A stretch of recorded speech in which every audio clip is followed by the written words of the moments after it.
Nauwi sa pamamaril ang pagtatalo ng 3 gwardiya sa Cotabato City. Sa investigasyon ng pulisya ay napag-alaman na pera at posting ang ugat ng kanilang hindi pagkakaintindihan. Nakatutok dyan si Patrolwoman Veronica Lagi.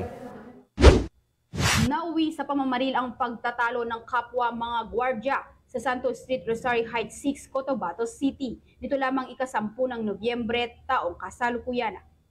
Kinilala ni Police Colonel Michael John Mangahis, City Director ng Cotabato City Police Office, ang biktima na si alias Abo, 35 anyos na residente ng Sultan Mastura, Maguindanao del Norte, habang ang mga suspect ay kinilala naman na sina alias Normahin, 25 anyos at alias Abdul, 25 anyos na kapwa residente ng Pagalungan, Maguindanao del Sur.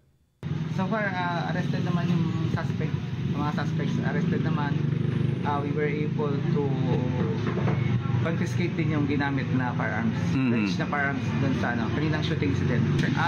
Basically, sila, mga members sila ng security agencies, EDSA security agency.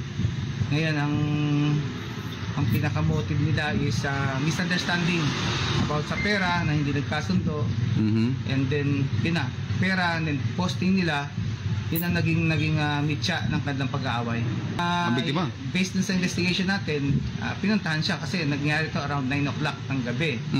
Eh kung titingnan mo, supposed to be dapat nakawin sila dahil 5 o'clock lang naman yung duty nila. So ibig sabihin, talagang pinuntahan siya. Okay. Yung biktima natin ngayon. Intention talaga yun. Kumbaga, yun ang based dun sa ating investigation, dyan ang lumalabas na resulta ng investigation. okay, pagkatapos ng Colonel, mismong napuruan ba nila yung biktima? Hindi napuruhan.